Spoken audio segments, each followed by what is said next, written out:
Hi everyone, so I'm doing my beauty empties as of April 2019. I feel like these have been accumulating a while because I was waiting to finish a few things and now I have an unreasonably large pile. This is the Olay Quench Body Lotion Sensitive. I hate using lotion. This is fine. It's a light lotion and doesn't have a scent. It's fragrance free. It has some decent skincare ingredients, but I don't even know if they make this anymore because this is old. It was on clearance at Target when I got it a couple years ago, so I finally finished it. Garnier SkinActive Micellar Foaming Cleanser. I bought quite a few of these. This is good enough at removing makeup that I can just use this to wash my face and remove my makeup. I do it in the shower at night. And sometimes I need to use 2 passes if I have some really super long wearing foundation on. But generally, if my foundation's already not like super stuck to my face, it can get foundation off and SPF off all in one pass. I have a really super grippy, sticky SPF that I really like from Paula's Choice, the Resist Super Light Daily Wrinkle Defense SPF 30, and this stuff gets through it, whereas most facial cleansers don't. So it's a good price, you know, it's drugstore, you can get it on sale. It's really liquidy and I do go through it quite fast, but I really enjoy that I can use it, you know, wet hands, wet face, as opposed to like cleansing oil. Since I wash my face in the shower, is really annoying to try to keep my face and hands dry to put on like a cleansing balm or a cleansing oil. And the laziness in me would rather do this. It doesn't foam all that much unless you don't have a lot of makeup on your face. If you have a bunch of makeup on your face, it's not going to foam up. And sometimes I will do like a second pass if I know that I've got a lot of like eyeliner up in my eyelashes and that kind of thing. But yeah, I really like it. It doesn't leave my skin feeling dry and tight, which is a problem I have with most facial cleansers. So yeah, this is a really good one. I definitely recommend it. And I'm using another one right now and I will certainly repurchase that once I am done. This one was hanging around empty in my drawer and I didn't realize it. I don't buy this anymore, but I have gone through probably 4 or 5 bottles of this. It's the Olay Regenerating Serum, fragrance free. Again, something you can get on sale with coupons at Target. That's going to be a good base price, or Walmart.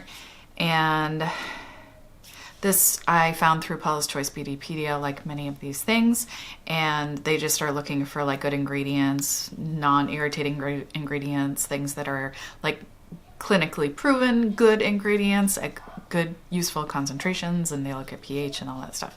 They make it so that I don't have to think about it. I just, if I'm looking for something new, I go through their little review database. I don't take everything like 100% as is because they are really critical about formulas being like super high standard. So maybe it's like, it's a really nice thing, but it doesn't have as many antioxidants as we want, and all I'm looking for is just like moisture. You know, that's fine with me. So anyway, that's my thing with Paula's Choice. But yeah, definitely recommend this if you're looking for this kind of serum. I think it's probably just like antioxidants and that kind of thing. But right now I don't feel like I need that within my skincare routine. Little sample packet. I got this through probably a Target beauty box. It's the Cetaphil Moisturizing Cream Body Dry Sensitive Skin, and this one's fragrance free. I remember trying the Cetaphil facial cleanser and it was not fragrance free and I hated the smell of it, and I may have been pregnant at the time. I'm not sure. Maybe I was just queasy from it because I really didn't like it. Really did not like the scent at one point in time. So I was really happy to see that this came fragrance free, and I definitely felt it on my skin the next day I was in the shower. You know, when you get in the shower and you have moisturizer that's actually stuck to your body, you can kind of feel like you still have a bit of a film.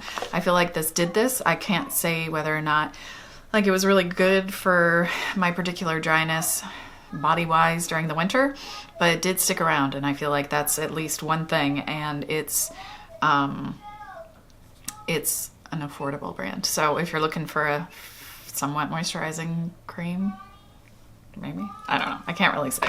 I only used it once. CeraVe AM Facial Moisturizing Lotion, SPF 30. Where does it say? Where does it say? Am I missing it? Oh, there it is. It's very tiny.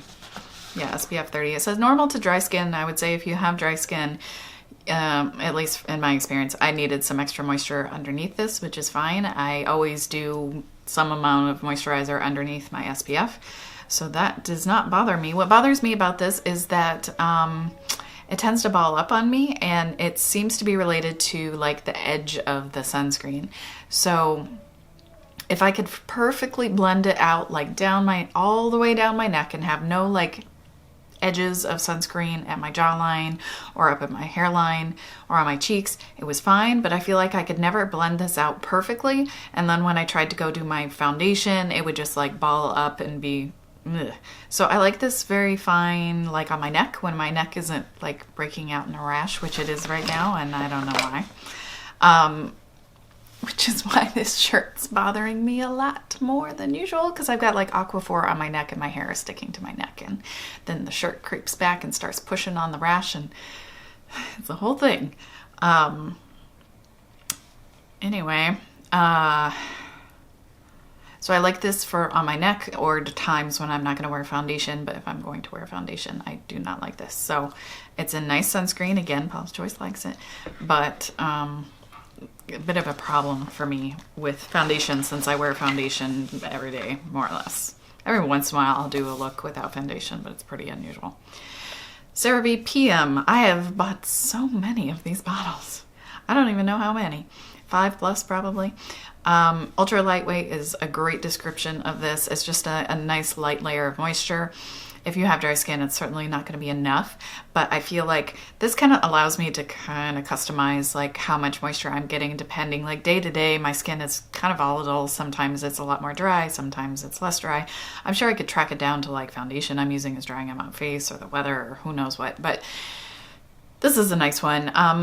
I have not repurchased this, even though I generally do. This is probably the only skincare item that's been like stable throughout within my skincare routine at some point for years.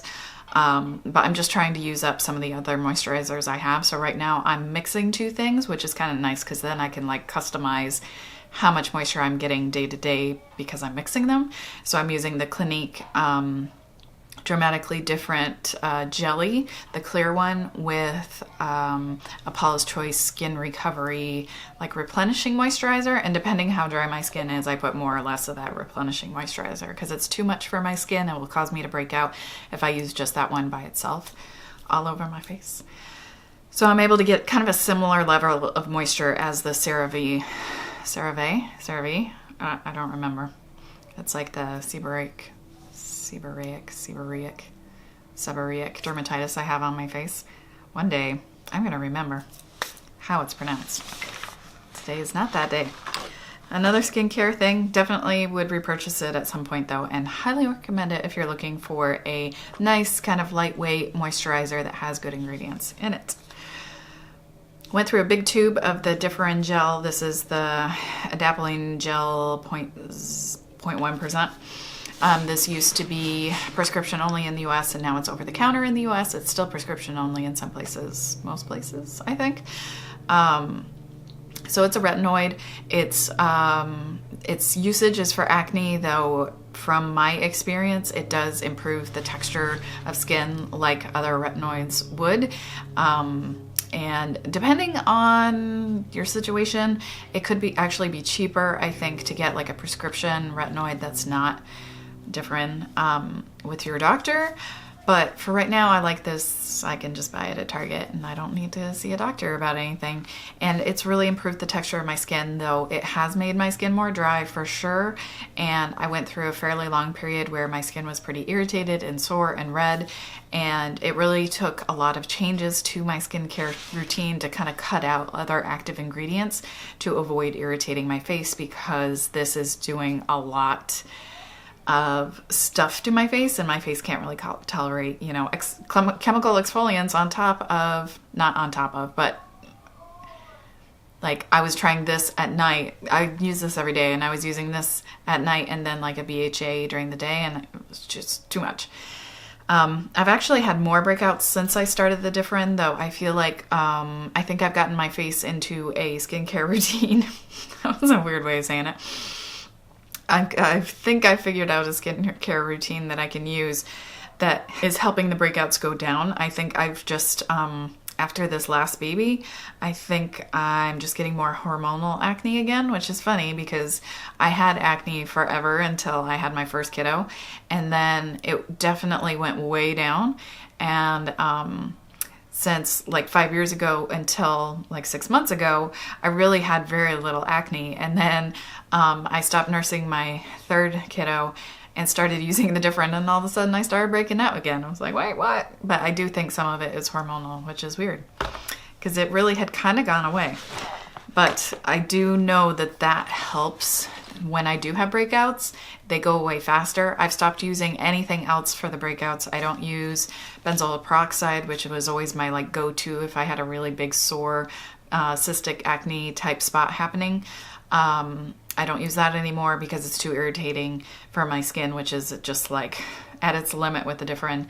And I don't use the salicylic acid BHA 2% from Paul's Choice anymore for acne either, because I put this stuff on there and after a couple days it really is significantly reduced, but that is because I use it every day. It's something that you have to use regularly on anywhere that you will break out. But I will say that I don't want to turn this into an entire video about Differin. You really have to be careful about not getting it too close to like around your mouth, in the folds of your nose, too close to your eyes, because it will, them and what with the dermatitis thing I have going on, the Differin plus that dermatitis is really bad. So I do have to be very careful about not getting it too close to those sensitive areas. But other than that, I feel like my pores are less noticeable. On my nose, I feel like I've really seen a difference in how makeup applies to my nose. It's so much easier now and it just applies better. And same with same with around my mouth, where these pores, I think they just look, all of my skin around here looks slightly more plump, which is really nice since I'm 39 and things are just getting a little bit more, they're showing gravity and age and whatnot. Things are just kind of slowly flattening out and pulling downward. So it was nice to see a little kind of plumpness brought back into my face. Okay, I think I have, all right, one more skincare item, and that is the Paula's Choice Anti-Aging Eye Cream. This one is nice, but it's not anything super noteworthy, so I don't think I would repurchase this again. I started trying to finish up a Cetaphil eye cream, like hydrating eye gel cream, something like that. And I was expecting to notice a difference changing from that one to this, no, from this one to the Cetaphil. And I really didn't. I thought that this was going to be more hydrating and my under eyes were going to be drier and concealer was going to be a mess, and it wasn't. It really hasn't been any different. So I wouldn't purchase this again, just because I think if I'm going to buy a dedicated eye cream, I'm going to try to either do something really affordable from the drugstore that's just for moisture, or I am going to do what I just bought from Paul's Choice right now, which is their new like ceramide with retinol eye cream, because I can't use the Differin around my eyes. Obviously, that would be really bad.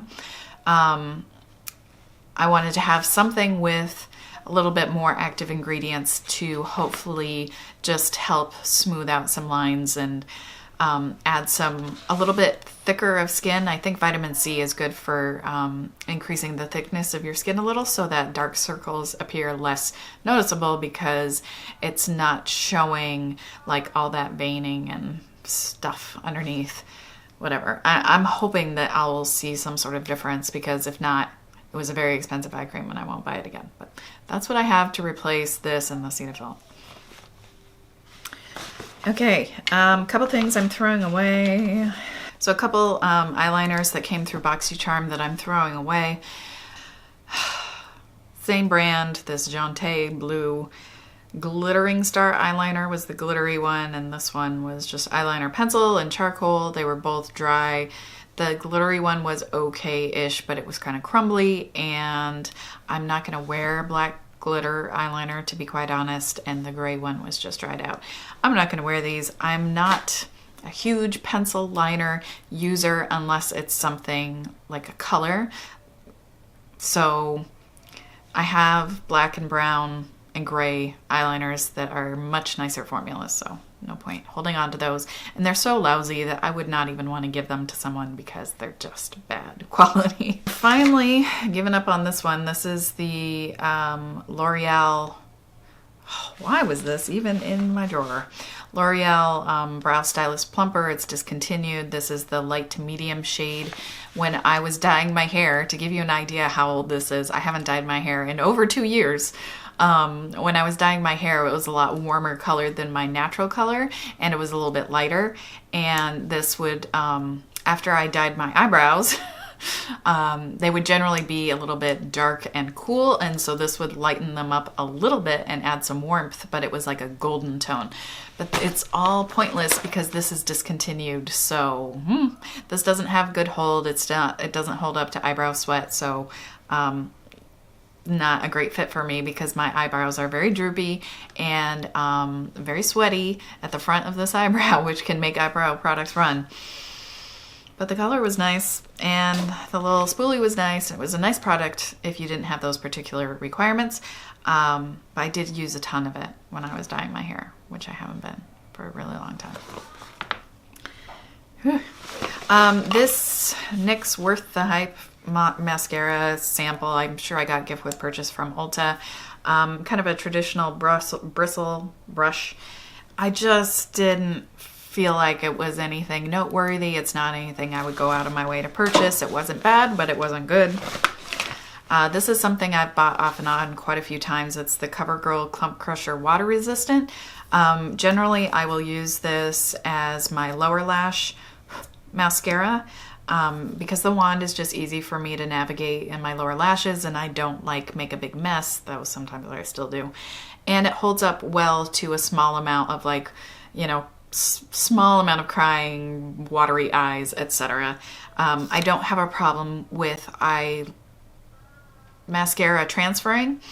I don't know why. I just don't. I think my eyelashes just stick out in ways such that they don't bump into anything, so I really don't have problems with transfer. This doesn't flake on me. It doesn't irritate my eyes, so it's a nice, affordable option. I'm sure I'll buy it again, but I have other things to use in the meantime.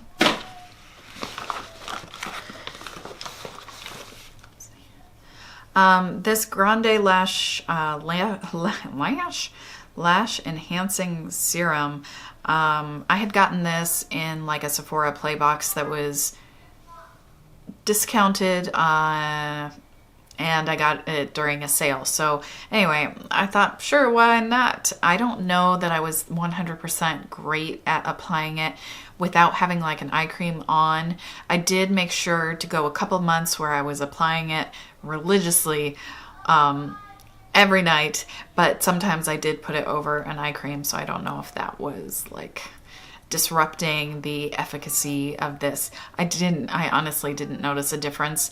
I already have fairly long eyelashes. I don't really want them to be much longer, and they're getting up into my eyebrows because I don't have a lot of space between my crease and my brow at the top of my eyes. So I don't really want longer eyelashes. I just wanted to try it out. I would be more interested in like thicker lashes. If they were thicker, I didn't notice. I didn't do a very scientific test. I didn't take before and after pictures, so this is not really helpful. So I don't know if it's worth the money. I wouldn't bother regardless. Anyway, however, this is a really nice mascara, at least the deluxe size is. The Milk Makeup Kush Mascara. I feel like this was a really small sample. I feel like I ran out of it quite fast. But this really, really agrees with my lashes and how I like mascara to look. I think I'm wearing it today. Yeah, I'm wearing it today. But it's really not, this is not at its best what's on my lashes right now. This was really nice for the first like month or so that I used it maybe. And now it's gotten dried out and it's gotten kind of hard to use. And there's just not much left in it, I think. But this really actually felt like it added some length to my lashes. It gave me a nice amount of volume. It reminds me of like Too Faced Better Than Sex mascara, but like a little bit more length perhaps. I think maybe that has a tiny bit more volume. I don't know. I really like the way that this looks on my lashes. But it's a high-end mascara, and I'm always kind of hesitant to buy high-end mascaras because I rarely think that they're worth the money. Even with 20% off, I don't know. If I could get like a full size within some sort of kit of things that I'm interested in from Milk, maybe I would do it. But other than that, I don't know. I'm on the fence. It was really nice, but I just hate spending that kind of money on mascara because there's plenty of drugstore mascaras that I like. So I don't know. That's not very helpful, is it? I did try this sample packet of Tatcha The Pearl. It's like their kind of eye.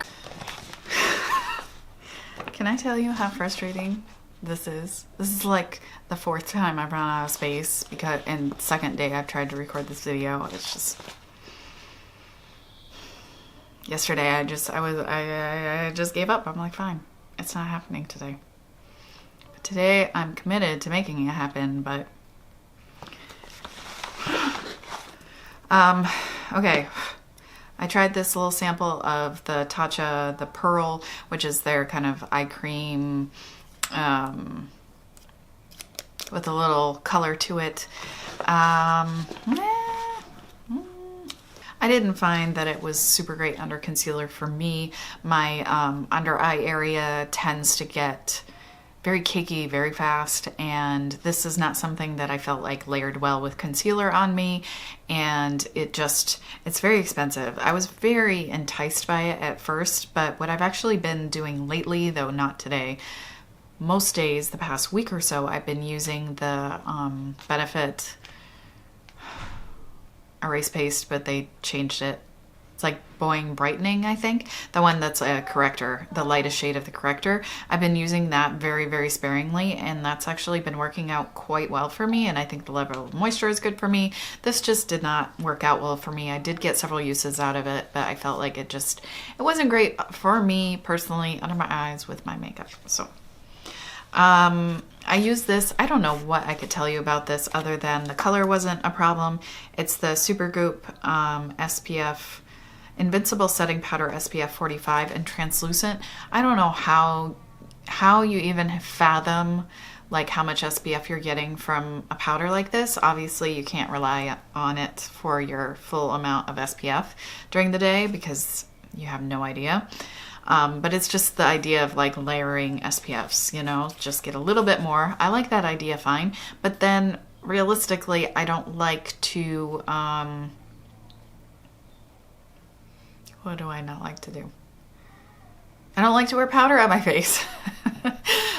So I prefer to wear a foundation that doesn't need to be powdered, and today I have very minimal powder on. So I didn't wear this today. I wore it a few days ago over a foundation that was something that needs to be set.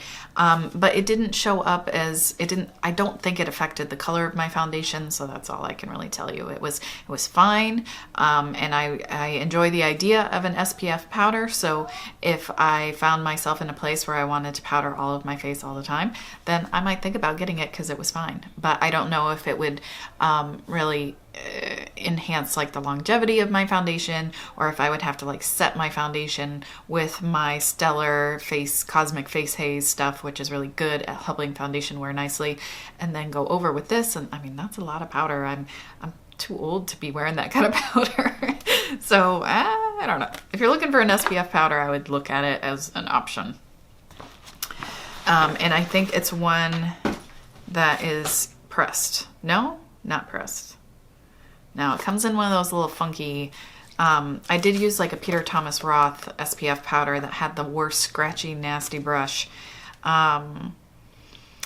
I don't know, man. Paula's Choice has one in one of these dispensers and I almost bought it, but same thing. Like, what am I thinking? I don't like to wear powder, so just don't, Nicole. Don't. I used this a bunch when I was pregnant this last time. Too Faced HangoveRx 3-in-1 replenishing primer and setting spray. So I used it as a setting spray just to make my foundation look less matte and dry and awful.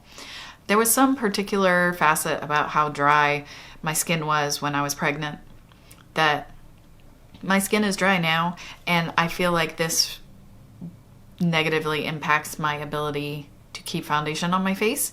But when I was pregnant, it's like my skin was dry I don't know if it was more dry in a different way, or maybe it was that around my chin wasn't breaking. I wasn't having so much issue with the foundation breaking down. That must have been it, because this just, it was really nice. But if I use this now, forget it. It really is not good for my foundation. Is this recyclable? You know, it says that use by is 6 months. That seems awfully short. There's still some in here, but nothing comes out when you spray. I wonder if you can take the top off. Oh, you can. Not that you would want to, but... Oh yeah, it has kind of a nice, pleasant coconut scent that isn't like fakey. I think it's supposed to smell like coconut water. I don't drink coconut water, so I can't really say. Say hi. Hi. Hi. Look at this pale face, man. And kitty. And kitty. Oh my gosh. My last thing to talk about is the Makeup Revolution Conceal and Define Concealer in C0.5. There's nothing left in here. I mean, if I put a Q-tip down there, I could probably scrape some out at the bottom, but it was pretty dried out and empty. This doesn't come, hang on, this doesn't come with a whole lot of stuff in it. It's a pretty small quantity, as I recall. It's 0.14 ounces, 4 grams. Shape Tape is like closer to like 1/3 of an ounce, I think. That Too Faced contour whatever concealer is like 1/2 ounce. Concealers are going the way of giving you a lot more product these days. So they do have one that is $10 that has more. It's their Supersize Concealer.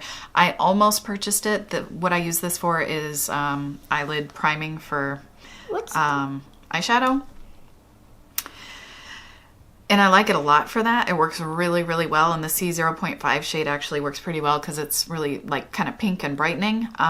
Though I probably, if I were to buy it from the Makeup Revolution site, I would probably try out one of the other shades like the C0.2. I think they have a 0.2, since the F0.2 is a really good foundation color for me. I would be curious to try out the yellow pale undertoned concealer. I do have C0, which is white, and C1, which is more like if I'm not going to wear foundation, I can wear it underneath my eyes because it's a little bit closer to my face, which is quite a bit darker than my neck. What is a white thing? What white thing? It's nice. I really like it for eye stuff. I can wear it underneath my eyes okay. It used to be like too dry and matte, but now it's all right. I need to wrap this up because I cannot think straight with a 3-year-old child on my lap. Let me know if you have any questions about the stuff I talked about. If you finished anything recently, it's always fun to share that in the comments. I would love to hear what it is. If you are thinking of trying any of these things, hopefully this had some useful information. If you want to see more videos from me, then please do subscribe, turn on the bell if you want a notification when I upload or post, whatever. I hope you're having a wonderful day. Thank you so much for taking the time to watch today, and I'll see you soon. Bye. Bye.